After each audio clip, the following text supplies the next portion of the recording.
I knew your habits, where you like to go, and if you like it warm outside, or do you like the snow? Oh, I wish I knew you better than I do. I wish I knew your taste of what you like to drink. If you like your coffee black, or do you like it sweet? Oh, I wish I knew you better than I do. Or do you like to stay home, or go out late at night? Or do you like to just go with the flow? Oh, I love everything about you.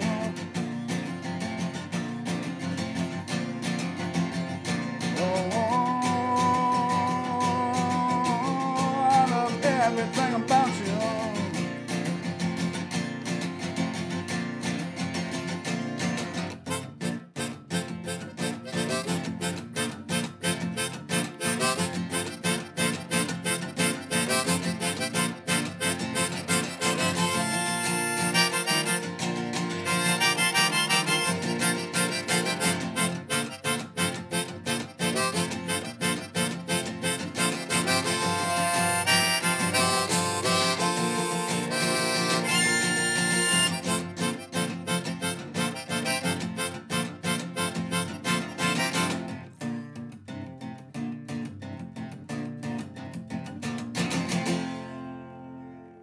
We left off where you were in the studio with your uncle, learning tricks of the trade.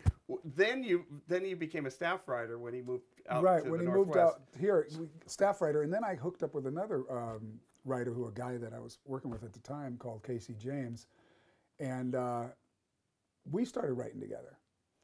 Of course, we were both musicians, and so we'd go in the studio to make these demos of our songs. And we started thinking, well, gosh, we could do a duo thing, you know. And we made a demo of a song, ended up being Living It Up Friday Night. Mm-hmm. So we started sending out the demos, and my uncle said, fine, send out the demos. And we thought, well, maybe we can get a record deal. And sure enough, we did. Did he produce that demo, or did you guys do it? No, we just did it Yeah. at not Case Smith Studios. We did that at Rick Kiefer's studio out back in the day. C West, I think it was called. And it was just the demo. We sent it, and they said, yeah, we'd like to sign you, A&M Records, and I about passed out. And who got the call? Did you get the... Tom, the office got the call, and we came in for work. You know, just reporting for work, just like, I told you about the work ethic, and and to do some songwriting that day, and found out that they wanted to sign us, and we were bouncing off the ceiling. You know, so what did your uncle say? Oh, he thought it was great. He loved it. Yeah. Was he surprised? That no, he wasn't surprised. He always thought that we could do it. You know, but we ended up not re-recording the song. We ended up adding a couple things, but we had captured the essence of the song the first time on the demo. So the demo was the song. That's it. No other overdubs or anything. No, we did a couple overdubs, but we didn't re-record it. Yeah. We thought if we record this, we're not going to capture it again. So let's not do it. And it, you know, not only did it become a huge hit, I don't remember, do you remember how far up the charts I think it went? it was top 20 for sure. It might have been like top 10 or top 12, 14, somewhere in there between top 15, you'd be safe to say. Do you remember the first time you heard it on the radio? Yeah, I do. That was a pretty amazing feeling. Do you remember where you were? I was in Santa Barbara, California. Yeah, I do remember that. And we were both in the car at the same time, going to do it was an interview or do something. And we heard it. We knew the stations were playing, so we kept it on the station we thought we might hear it on. Yeah. And sure enough, there it came. That must have been just... Oh, yeah, that was crazy. An unbelievable experience. Yeah, that was the best experience at that point, besides getting signed and then hearing it on the radio.